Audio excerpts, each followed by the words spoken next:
मराठी, ते धड़क ते धड़क। हिम्मत से जो कोई चले, धरती हिले कदमों तले, तू चल यूं ही अब सुबह शाम, रुकना झुकना नहीं तेरा काम। तू चल यूं ही अब सुबह शाम, रुकना झुकना नहीं तेरा काम। पाएगा जो लक्ष्य है तेरा, लक्ष्य तो हर हाल में पाना है।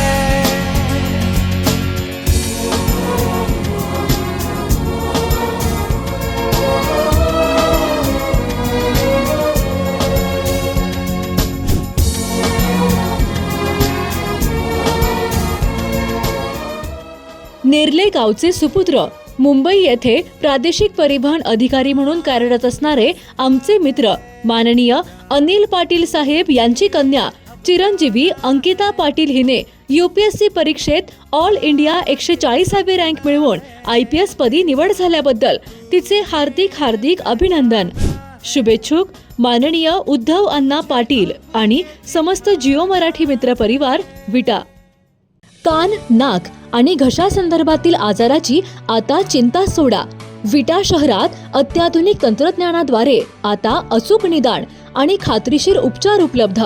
डॉक्टर ऐश्वर्या काकडे यांचे श्री समर्थ कान नाक घसा हॉस्पिटल 24 तास आपल्या सेवेसाठी सज्ज।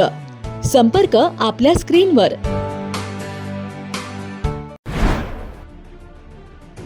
टेंभूच्या पाणीपट्टीच्या विषयावरून विट्यात सिंहसेना आक्रमक झाली आहे। शेतकऱ्यांना कोणतीही कल्पना न देता पाणीपट्टी आकारली जात असल्याचा आरोप यावेळी शिव शिंदे यांनी केलाय। तुमची जर मस्तीची भाषा असेल तर मस्तीच्या भाषेला मस्तीत उत्तर देऊ, असा इशारा यावेळी सिंहसेना प्रमुख शिव शिंदे यांनी प्रशासनाला दिलाय। तर याबाबत प्रशासनाने जे काही कर लावलेत ते तातडीने मागे घ्या, अन्यथा रस्त्यावर उतरू, असा इशारा सिंहसेनेचे प्रमुख शिव शिंदे आणि पुष्पाताई बोबडे यांनी दिलाय। आपल्या तालुक्यामध्ये व जिल्ह्यातील अनेक तालुक्यांमध्ये ज्या ज्या ठिकाणी टेंबूचं किंवा त्या कालव्याचं पाणी शेतकऱ्यांना मिळाले, अशा शेतकऱ्यांच्यावरती प्रशासनाने त्या शेतकरी बांधवांना कोणतीही माहिती न देता त्यांच्यावरती पाणपट्टी आकारण्याचं काम केलेलं आहे। त्या शेतकऱ्यांना कोणती सूचना न देता, त्या शेतकऱ्यांची कोणती बैठक न बोलवता प्रत्येक ग्रामपंचायतीच्या भिंतीवरती त्या शेतकऱ्यांच्या नावासह पाणीपट्टी तिथे त्या ठिकाणी त्यांनी हे केलेले आहे।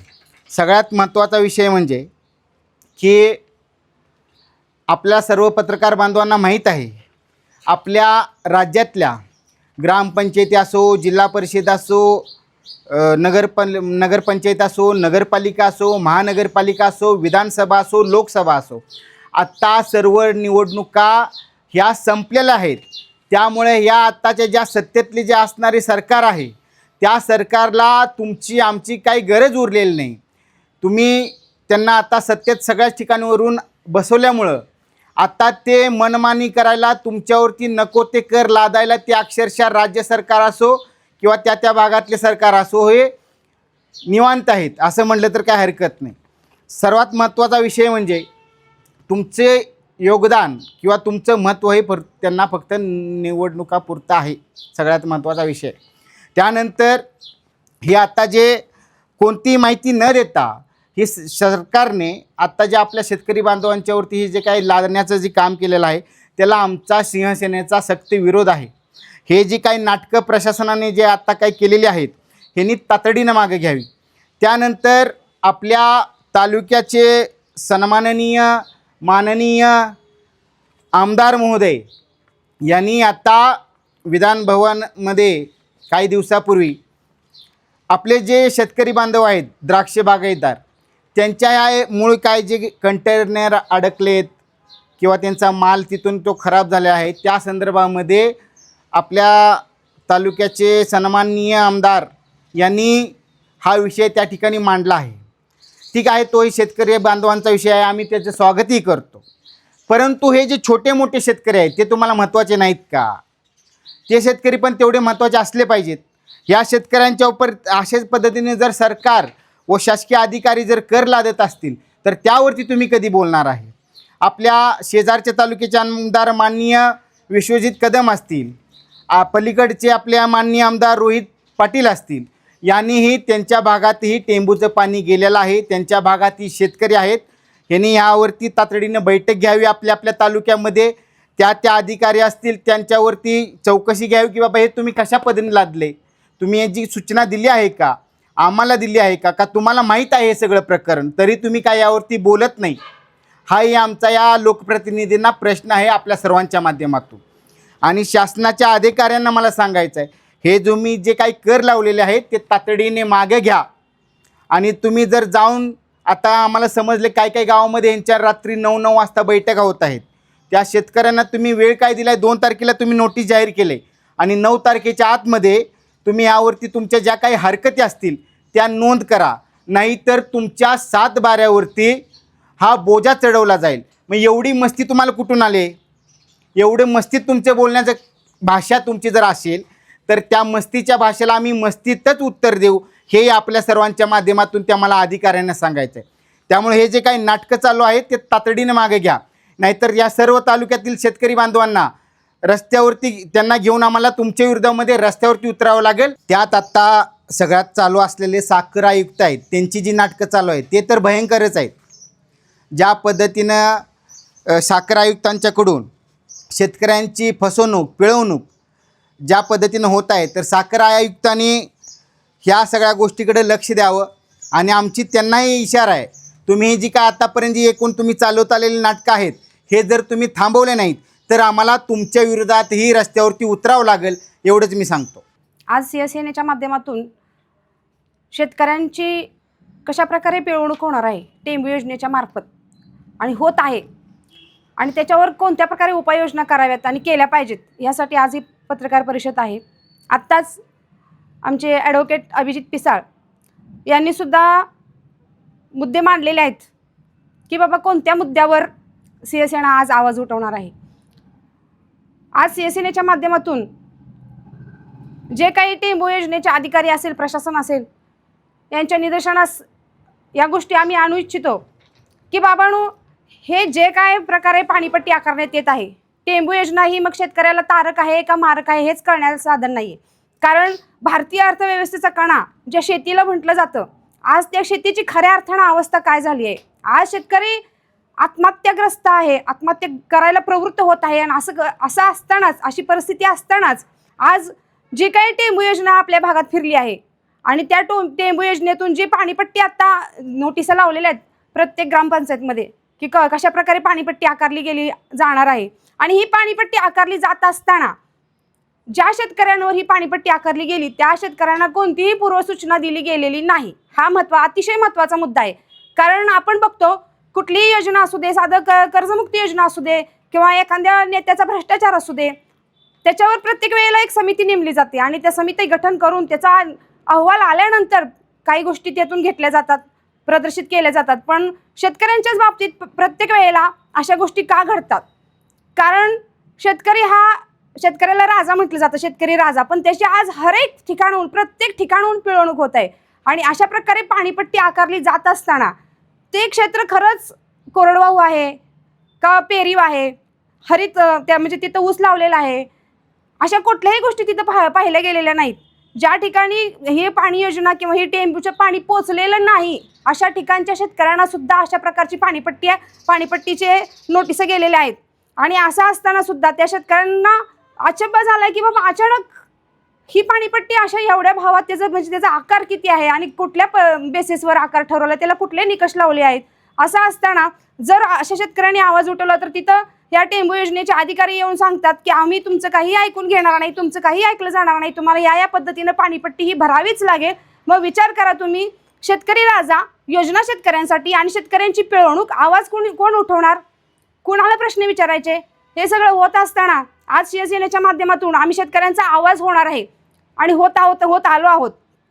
तरीसुद्धा आम्ही प्रत्येक तालुक्यातील शेतकऱ्यांना ज्या ठिकाणी अशा प्रकारच्या नोटिसा मिळालेल्या आहेत, लागलेल्या आहेत किंवा लोकांवर असा अन्यायकारक अटी लादले गेलेले आहेत, त्या लोकांनी शिवसेनेला संपर्क साधावा असंही मी प्रत्येक शेतकऱ्यांना आवाहन करत आहे. आणि इतकंच असूनही यातच भरीसभर म्हणून काय की साखर आयुक्ताकडूनही शेतकऱ्यांची पिळवणूक होत आहे. ती पिळवणूक अशा प्रकारे होत आहे की ज्यावेळेस ऊस आमचा तोडणीला येतो शेतकऱ्यांचा आणि त्यावेळेस ऊस तोडणीसाठी ज्या ऊस टोळ्या असतात त्या ऊस टोळ्यांचं एक दरपत्रक ठरलेलं असतं कारखानदाराकडून. त्याची काहीतरी समिती असेल, काहीतरी मिटिंग असेल, त्यातून ते दरपत्रक ठरलेलं असतं. जर दरपत्रकात तिथं 1000 रुपये दर ठरला तर खाली येऊन शेतकऱ्याला एकरी त्याचे 10,000 रुपये मोजावे लागतात. म्हणजे इतकी शेतकऱ्यांची पिळवणूक होत असते. आणि हे होत असताना त्याच्यामध्ये चिटबॉय असू दे किंवा साखर कारखान्याचे चेअरमन असू देत किंवा साखर कारखान्याचे आयुक्त असू देत, हे सगळे सामील असल्यासारखे वागत असतात. त्यावेळेस ज्यावेळेस चिटबॉयच्या द्वारे एखादी टोळी ऊस तोडणी करायला येते त्यावेळेस त्यांना लागणारा गुटखा, त्यांना लागणारे तंबाखू, दारू, जेवण, नाश्ता या सगळ्या गोष्टी त्या शेतकऱ्यांनी उपलब्ध करून द्यायच्या असतात. म्हणजे हर एक ठिकाणाहून शेतकऱ्याची पिळवणूक केली जाते. इतकंच होत असताना सुद्धा त्या शेतकऱ्याच्या पदरात पडतं काय, तर तिथं सुद्धा त्या दरात ऊसाच्या वजनात काटा मारला जातो.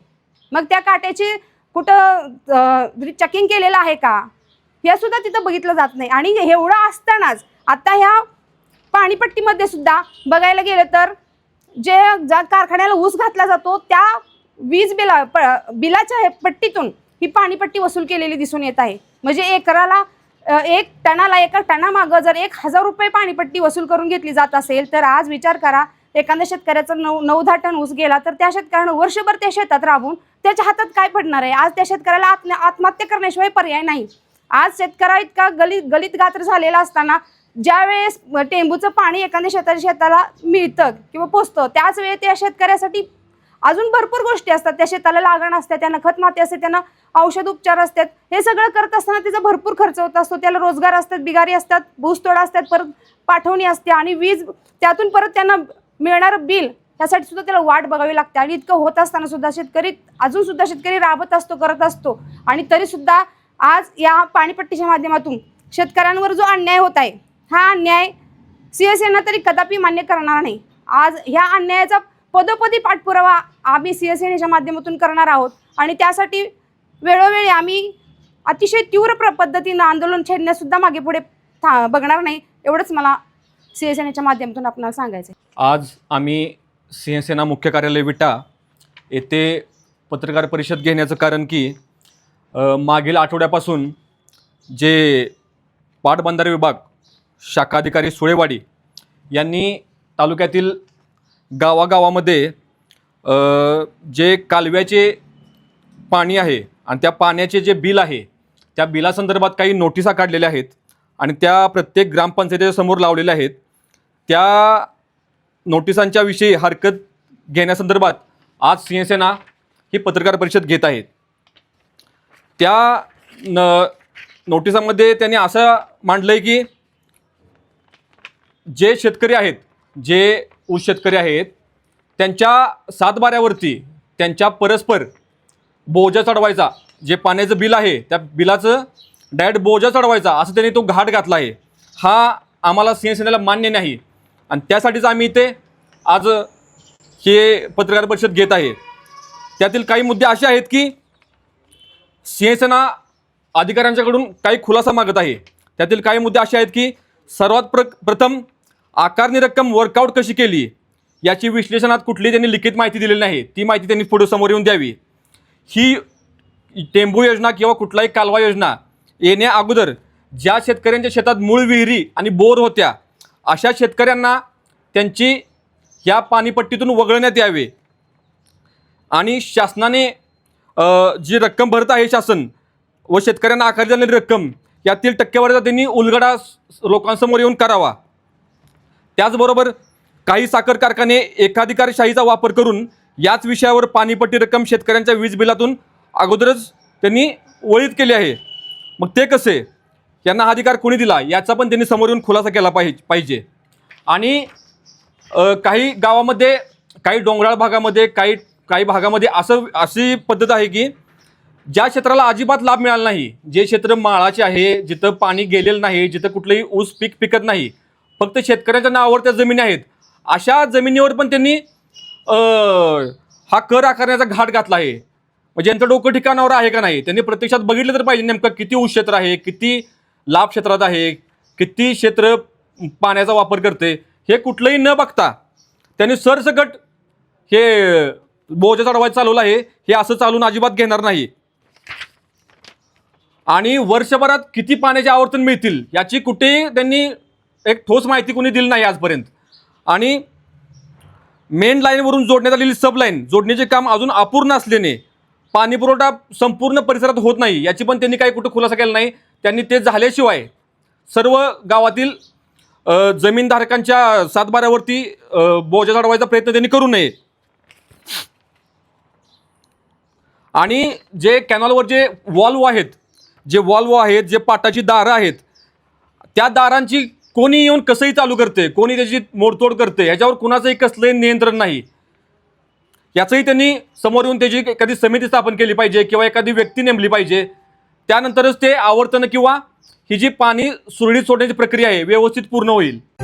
गावरान परंपरेच्या स्वादाला घरगुती मायेचा स्पर्श आणि घाण्यावरील शुद्ध तेलाची हमी, विविध मसाले, तुमच्या जेवणाला देतात परिपूर्णता. याशिवाय आपल्या जेवणासोबत तोंडी लावण्यासाठी सर्व प्रकारच्या चविष्ट आणि चटकदार चटणी आणि एकदम शुद्ध प्रतीचे घाण्यावरील ताजे तेल देखील आम्ही काढून देणार. तर आमच्याकडे विविध प्रकारच्या शेवया देखील खवय्यांचा आनंद द्विगुणितच करणार. महात्मा गांधी विद्या मंदिर समोर विट्याचा राजा कॉर्नर येथे आजच या आणि अनुभवा ओम श्री गुरुमाऊलीची झणझणीत दर्जेदार चव. Om Shri Gurumauli special chutney, dry fruits and मसाले, चव जी कायम लक्षात राहील. संपर्क आपल्या स्क्रीनवर.